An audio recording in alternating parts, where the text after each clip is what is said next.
Imagina descobrir que um único discurso pode assinar sua sentença de morte, que falar a verdade em voz alta pode fazer você desaparecer, que sonhar com liberdade pode custar sua vida.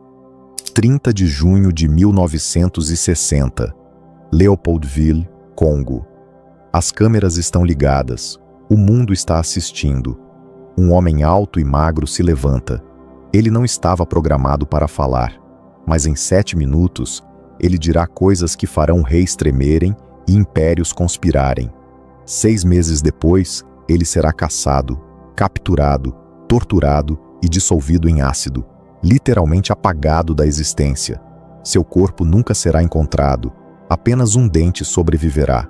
Ele tinha 35 anos. Seu crime? Acreditar que a África poderia ser livre. Seu nome? Patrice Lumumba. E esta é a história do homem que o Ocidente mais temia e que precisava eliminar a qualquer custo. Antes de mergulharmos nessa jornada, deixe seu like e se inscreva no canal. Ative o sininho para não perder as próximas histórias fascinantes da África. Kasai, Congo Belga, 1925. Nasce Patrice Emery Lumumba, um menino franzino, filho de uma família tão pobre que não podia comprar uma vela para que ele estudasse à noite. Mas havia algo diferente naquele garoto, uma sede insaciável por conhecimento que seus professores missionários logo perceberiam. As escolas missionárias não foram criadas para educar africanos, mas para prepará-los para trabalho manual, 1 hora de estudo por dia.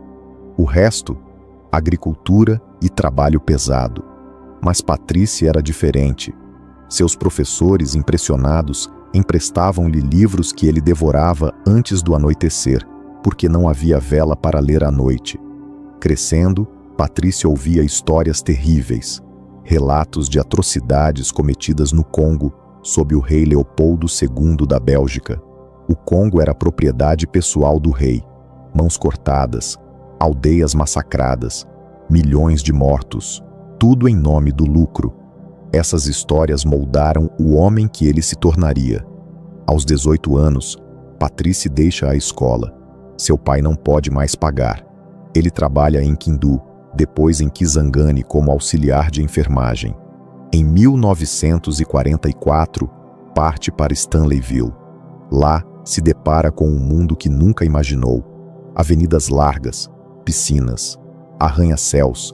Stanleyville era cosmopolita e europeia, mas tudo aquilo era para os brancos. Restaurantes, proibidos para africanos. Teatros, proibidos.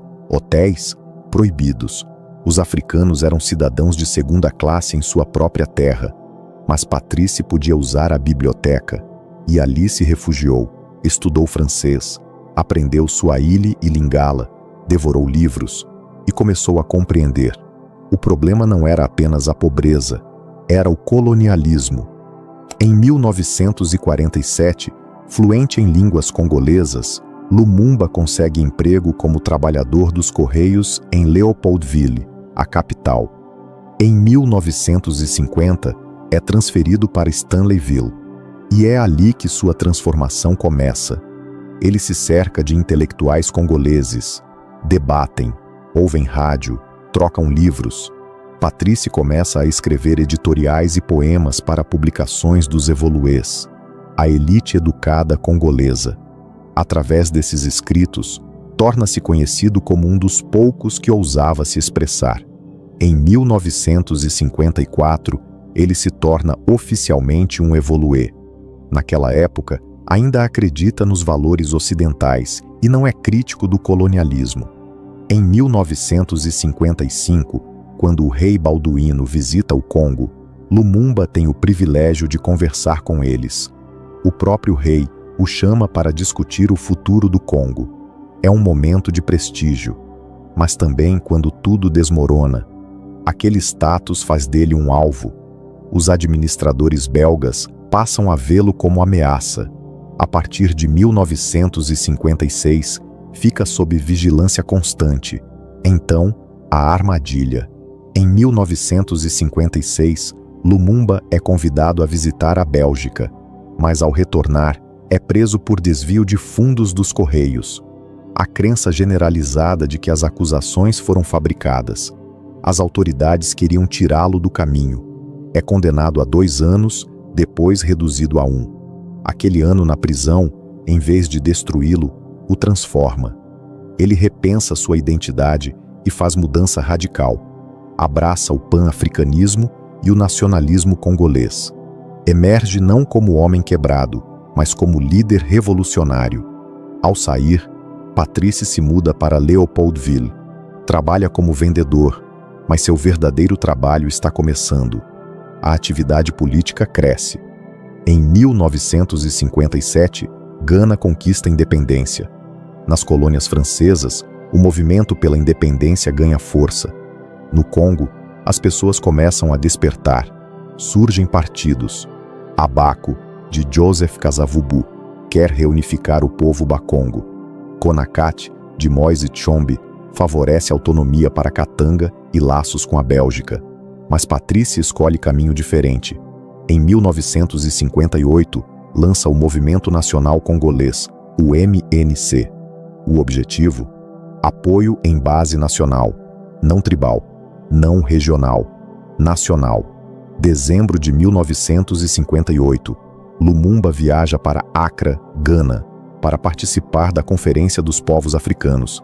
Ali, discursa. Os ventos da liberdade que sopram por toda a África não deixaram o povo congolês indiferente. Estamos assegurados do apoio das massas. Ele retorna ardendo de entusiasmo, determinado a lutar pela independência congolesa. Janeiro de 1959. Leopoldville é dilacerada por tumultos violentos. Para acalmar o descontentamento, a Bélgica anuncia reformas políticas. Mas muitos sentem que não é suficiente. Nacionalistas radicais denunciam os planos como lentos demais. A repressão belga atinge o auge em 30 de outubro de 1959. A dispersão forçada de um comício do MNC leva à morte de 30 pessoas. Patrice Lumumba é preso por incitar distúrbios. O Congo desce ao caos. A pressão aumenta sobre a Bélgica, que acelera o processo de independência. Uma conferência é convocada em Bruxelas em janeiro de 1960. O MNC se recusa a participar sem Lumumba. Ele é libertado e chega a Bruxelas em 26 de janeiro. Na conferência, apenas Lumumba insiste em um Congo único. Eleições são marcadas para maio de 1960, com independência em junho. As eleições revelam quão dividido o Congo estava. De 137 assentos, o MNC de Lumumba ganha maioria com 33. Em 23 de junho de 1960, Lumumba e Kasavubu se aliam. Kasavubu como presidente, Lumumba como primeiro-ministro. Chega o dia da independência, 30 de junho de 1960. O rei Balduíno está presente. Lumumba se sente desrespeitado ao não ser programado para falar. Após o discurso condescendente do rei, Lumumba desafia o protocolo. Levanta-se e profere discurso radical castigando a brutalidade belga no Congo. Vamos mostrar ao mundo o que o homem negro pode fazer quando trabalha em liberdade. Vamos fazer do Congo o centro da irradiação do sol para toda a África. O almoço oficial é adiado por 2 horas, enquanto o rei e ministros debatem se devem voar de volta à Bélgica. Quando acontece, é frio e desorganizado. O país que Lumumba herda está mal preparado. Nenhum congolês tem experiência de governo. Nas fileiras superiores do funcionalismo, apenas 3 congoleses de 1.400 ocupam cargos. A nova constituição criada pelos belgas é convite para a luta de poder entre províncias e governo central. A lua de mel é curta. Dias após a independência, o primeiro desastre acontece. No exército, o ressentimento sobre baixos salários e falta de promoção ferve. Os soldados contrastam suas condições terríveis com a riqueza súbita dos políticos civis. O comandante da Force Publique, General Janssens, piora a situação. Após incidente de indisciplina, convoca os soldados e escreve em um quadro: antes da independência é igual a depois da independência. Em resposta, os soldados protestam. Há motim. Tropas atacam civis europeus. O Congo está em crise. Lumumba acusa os oficiais belgas de fomentar rebelião. Demite Janssens e decide que todo o corpo de oficiais deve ser substituído por congoleses. Nomeia Victor Lundula como comandador e Joseph Mobutu como chefe do Estado-Maior. Milhares de europeus fogem. Histórias de atrocidades surgem em jornais mundiais. O Ocidente precisa agir rápido. A Bélgica tenta persuadir Lumumba a permitir que tropas belgas restaurem a ordem. Ele recusa. Os belgas ordenam unilateralmente suas forças em ação. Lumumba fica convencido de que a Bélgica tenta reimpor seu domínio. Em 11 de junho de 1960, a crise escala. Com conivência belga, Moise Tshombe declara Katanga Estado independente. Tropas belgas expulsam unidades do exército congolês da província. Desesperado, Lumumba apela às Nações Unidas. Mas quando as Nações Unidas não removem as tropas belgas, Lumumba emite ultimato. Se não removerem até 19 de julho, ele convidaria a União Soviética a intervir. Isso foi durante o pico da Guerra Fria. As ameaças de Lumumba enfurecem os Estados Unidos e empurram o Congo para confronto da Guerra Fria. Os Estados Unidos temem uma tomada comunista no Congo, similar à Revolução Cubana. O nacionalismo de Lumumba é visto como ameaça aos interesses estratégicos ocidentais, especialmente pela riqueza mineral do país. Em 1958, o Congo produziu 50% do urânio mundial, 75% do cobalto e 70% dos diamantes industriais. Em 15 de agosto, Lumumba toma decisão fatal. Pede à União Soviética assistência militar imediata. 3 dias depois, em reunião do Conselho de Segurança Nacional, o presidente Eisenhower autoriza a CIA a eliminar Lumumba. A expedição militar de Lumumba a Kasai resulta em massacre de centenas de Baluba. O coronel Mobutu rompe com Lumumba e se junta aos críticos. Em 5 de setembro de 1960, Kasavubu acusa Lumumba de governar arbitrariamente e revoga sua nomeação como primeiro-ministro. Lumumba responde anunciando que demitiu Kasavubu. Em 14 de setembro, com o encorajamento da CIA, Mobutu declara que está neutralizando todos os políticos, assume o poder e ordena a expulsão de pessoal russo e tcheco. O chefe da CIA no Congo, Lawrence Devlin, fornece fundos a Mobutu para garantir lealdade de suas tropas. Em outubro, Lumumba é colocado em prisão domiciliar, guardado por tropas da ONU para evitar prisão e por soldados de Mobutu para evitar fuga. A CIA continua trabalhando em esquemas de assassinato. Um cientista monta kit com veneno, mas este expira antes de ser usado. Os belgas também trabalham em seus próprios esquemas. Quando a ONU reconhece Kasavubu e Mobutu como legítimos, Lumumba sabe que seu tempo acabou. Em 25 de novembro de 1960, durante chuva tropical, escondido em carro, deixa secretamente sua residência rumo a Stanleyville. A decisão é fatal.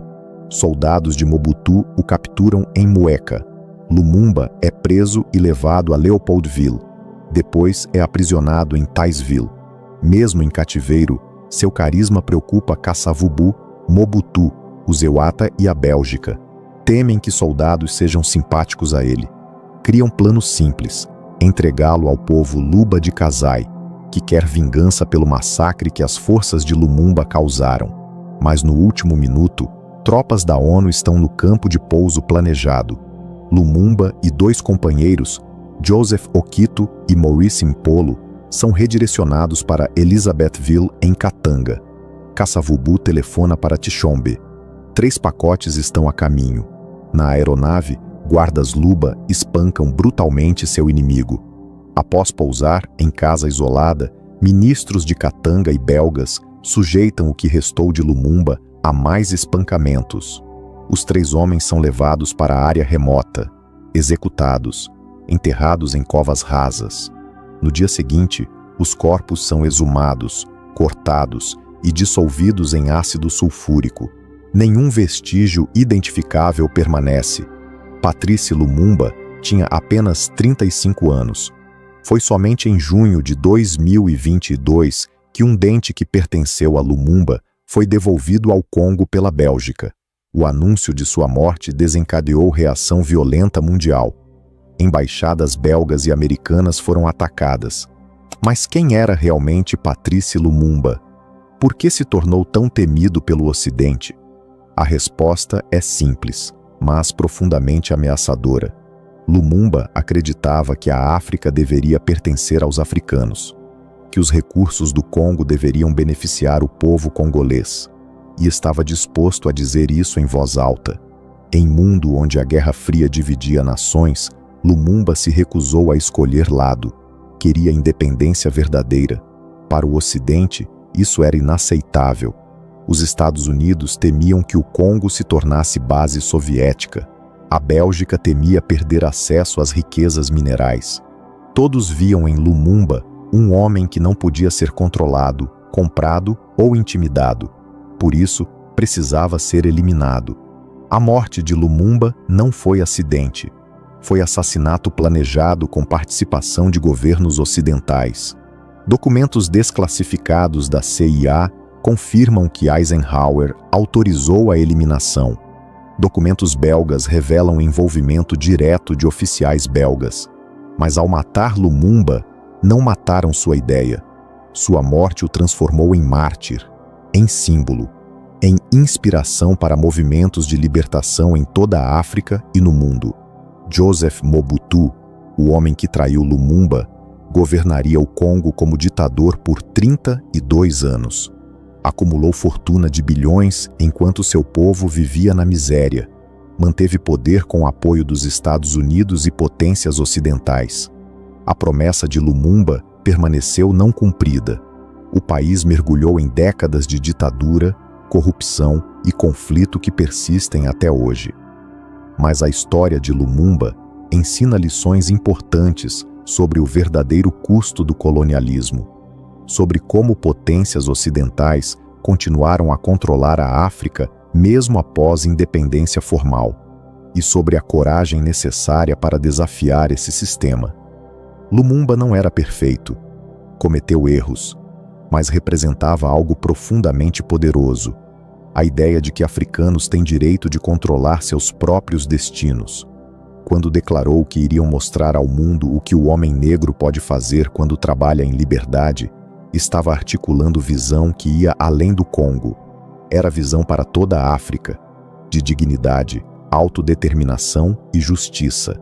E é por isso que foi morto. Porque aqueles que se beneficiam da exploração sempre temem aqueles que a desafiam. Porque aqueles que lucram com injustiça sempre temem aqueles que falam a verdade. Patrice Lumumba escolheu a verdade sobre conveniência, a justiça sobre segurança pessoal, a liberdade de seu povo sobre sua própria vida. E por isso, mais de 6 décadas após sua morte, permanece figura profundamente controversa. Para alguns, herói e mártir. Para outros, agitador perigoso. Mas a verdadeira medida da importância de Lumumba está no fato de que ainda estamos falando dele, ainda debatendo seu legado. Isso é testemunho de seu impacto duradouro. Lumumba ocupa lugar central na história da África. Não porque alcançou todos seus objetivos, mas porque teve coragem de tentar. Porque se recusou a aceitar o status quo. E porque estava disposto a pagar o preço mais alto por suas convicções. Hoje, quando olhamos para o Congo e para a África, ainda vemos ecos daquele período. Efeitos duradouros do colonialismo, exploração contínua dos recursos por interesses estrangeiros. Mas também vemos nova geração de africanos que se recusa a aceitar a narrativa colonial, determinada a escrever seu próprio futuro. E nessa geração, o espírito de Lumumba vive, porque a história de Lumumba não é apenas sobre um homem, é sobre uma ideia, a ideia de que todos os povos têm direito inalienável à liberdade, que exploração e opressão podem ser desafiadas e que, mesmo diante do poder esmagador, a verdade e a justiça valem a pena lutar. Essas ideias não podem ser assassinadas, não podem ser dissolvidas em ácido, não podem ser apagadas da história. E é por isso que, mais de 60 anos depois, Patrice Lumumba continua sendo um dos revolucionários mais temidos e admirados da história africana. Seu crime não foi comunismo, não foi incompetência. Seu crime foi simplesmente este: acreditou que a África poderia ser livre e teve a audácia de dizer isso em voz alta. Se você gostou deste vídeo, deixe seu like e compartilhe. Inscreva-se no canal para mais histórias fascinantes sobre a África. A história africana é rica, complexa e profundamente importante para entendermos o mundo hoje. É hora de que essas histórias sejam contadas. Patrice Lumumba viveu apenas 35 anos, mas mudou o curso da história, desafiou impérios, inspirou milhões e pagou o preço mais alto por suas convicções. Sua história é lembrança de que a luta pela liberdade nunca é fácil, que aqueles que desafiam o poder sempre enfrentam resistência feroz, mas também que algumas causas valem a pena lutar, não importa o custo. E enquanto houver pessoas dispostas a se levantar pela justiça, liberdade e dignidade humana, o legado de Patrice Lumumba permanecerá vivo. Continuem questionando, continuem aprendendo e nunca deixem que a verdadeira história da África seja esquecida. Porque quando lembramos, quando honramos aqueles que vieram antes, podemos construir um futuro melhor. Um futuro que Lumumba sonhou. Um futuro onde a África pertence aos africanos. Um futuro de verdadeira liberdade. Até a próxima.